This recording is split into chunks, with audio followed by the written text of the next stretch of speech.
استخارہ کا معنی ہے خیر طلب کرنا۔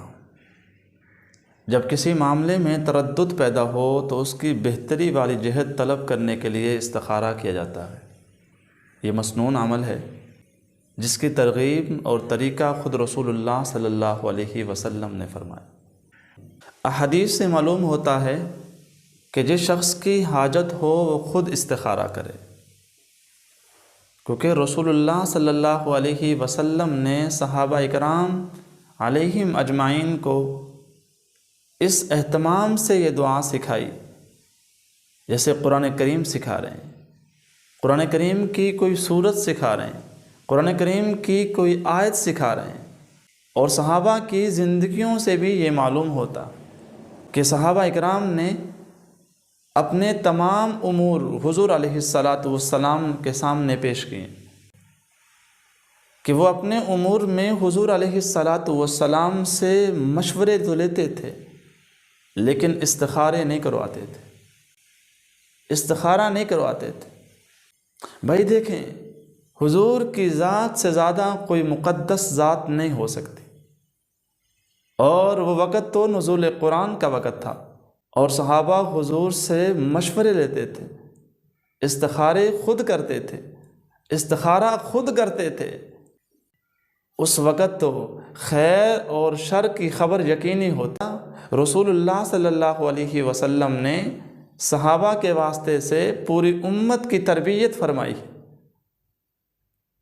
کہ ہر انسان اللہ سے خود مانگے، اور مہربان رب سے اپنی حاجت انسان خود اللہ تعالیٰ سے مانگے۔ استخارہ کا طریقہ، آپ خود اپنی حاجت کے لیے استخارہ کریں۔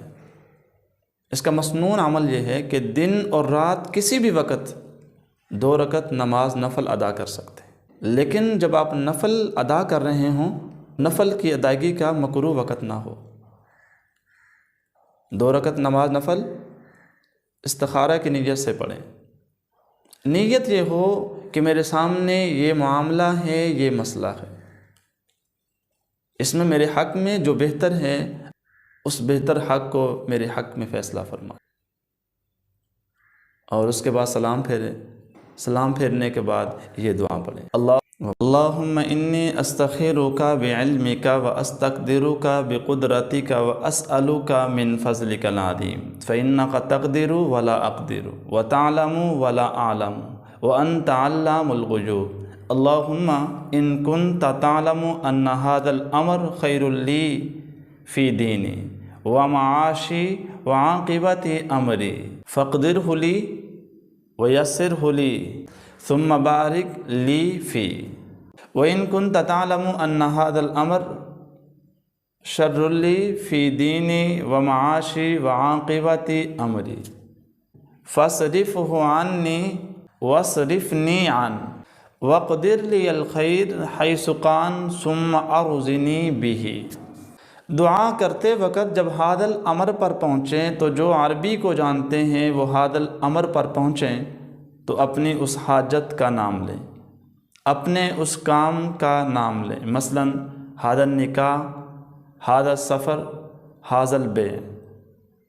آپ کا جو بھی کام ہے جس کے بارے میں آپ استخارہ کر رہے ہیں، اگر آپ عربی جانتے ہیں تو آپ اس کا نام لیں۔ اگر عربی نہیں جانتے، جب ھذا الامر پر پہنچیں تو وہاں پر اس کام کا دل میں سوچیں جس کے لیے استخارہ کیا جا رہا ہے۔ استخارہ کرنے کے بعد جس طرف دل مائل ہو وہ کام کرے۔ آپ نے ایک دفعہ استخارہ کیا، آپ کو قلبی اطمینان حاصل نہیں ہوا تو اس استخارے کو 7 دفعہ دہرایا جا سکتا ہے۔ استخارے کے لیے کوئی خاص وقت مقرر نہیں ہے، دن اور رات کسی بھی وقت آپ استخارہ کر سکتے ہیں، لیکن بہتر یہ ہے کہ رات کے وقت جب یکسوئی والا ماحول ہو، یہ استخارے والا عمل کرے اور سو جائے۔ سونے کے بعد خواب کا آنا ضروری نہیں ہے۔ اس میں جو حقیقت ہے، اس میں جو اصل بات ہے وہ ہے قلبی اطمینان، وہ ہے قلبی رجحان۔ استخارہ کرنے کے بعد آپ کا دل جس طرف مائل ہو وہ کام کریں، انشاءاللہ اس استخارہ کرنے کی برکت ہوگی، اللہ کی مدد آپ کے ساتھ ہوگی۔ استخارہ کریں اور اللہ کے نام سے کام شروع کریں، مقصد کے لیے بھی کر رہے ہیں، انشاءاللہ اس میں خیر ہوگی۔